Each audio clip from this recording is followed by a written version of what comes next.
Today, I want to talk about the increasing concern that America has about conserving our environment. It's really been a topic that has come forward in the news as in terms of climate change, and one of the biggest questions that derives from this topic is, well, what can people do on an individual level, especially in America's society where we're so consumption heavy and where we just consume and consume and consume, and our carbon footprint is unbelievable actually. And so a lot of people who've been focused on what they can do individually have really turned towards recycling. And so recycling has been the kind of picture child of this movement and in the individual level. And while it has been and has does create some benefits to our society, it actually costs more. And I want to talk about other ways that you can be more beneficial to the environment, and one of them is reusing. And it might sound like I'm talking about the same thing, but at the end of the day, I'm not, because recycling is kind of the same process of trash, but you might see some of that product go back towards other products where you see that recyclable, made out of recyclable material. But reusing is, for example, glass Tupperwares versus plastic Tupperwares or Ziploc bags. And so with the glass Tupperwares, you can get so many more uses out of them because they're not harmful to you. You can put them in a microwave. They're easy to clean. They're convenient, and they last a lot longer. And they're actually kind of hard to break if you've ever had one. So they're not as breakable as you might think with it being glass. But the plastic, they don't stand the test of time, basically, is what I'm saying. And so when you come down to these convenience questions, you're investing into something that's reusable, and you're eliminating your carbon footprint. And so when you think about it, how many times you're getting use out of this glass disc versus the amount of plastic and Ziploc baggies and containers that you're just going to throw out, is very comparable, and it makes sense to invest into this. And so if you're not even concerned about the environment, plastic raises health issues as well. But I really want to focus on reusable products. And so that being said, the economic cost of recycling hasn't even been addressed, and at the end of the day, it does cost more. And so from an interview we hear from Michael Shapiro, the director of the U.S.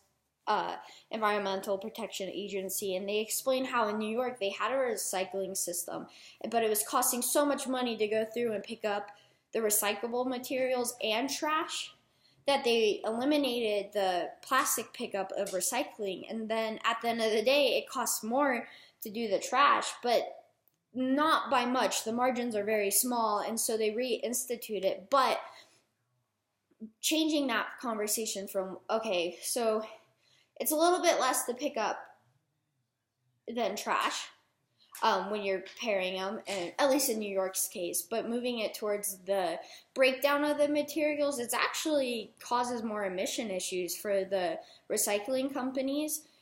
So it's kind of counterproductive as you recycle. And yeah, some of the material gets used, but actually only 9% of it makes it into that usable product, and the rest ends up in landfill.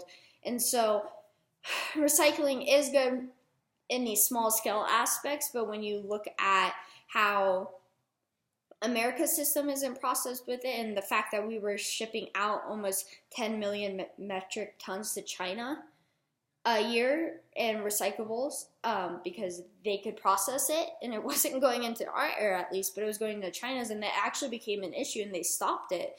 And so when you're recycling, you're still also contributing to the issues that you are being associated with. And so when I talk about these reusable products, I really want to touch on products that are, can be paired with recycling and be more beneficial rather than just recycling, because at the end of the day, in a roundabout way, you're not contributing in some ways to the success of the conservation movement of the environment, especially with my China example. You have to ship that somehow.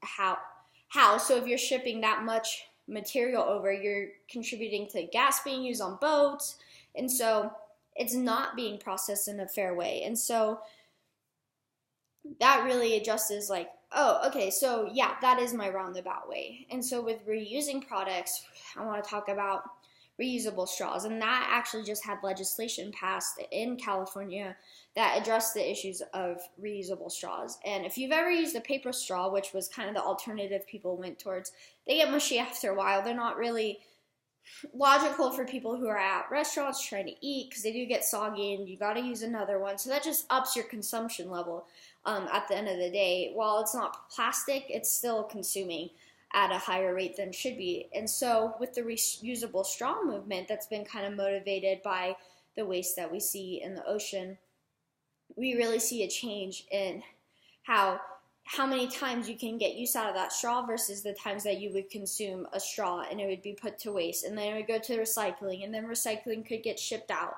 and then the emissions from that. And so you look at all these aspects of, oh, if I use these products that are recyclable versus if I use a reusable product, yeah, it may not be as convenient, but I am in some way lowering my carbon footprint. And so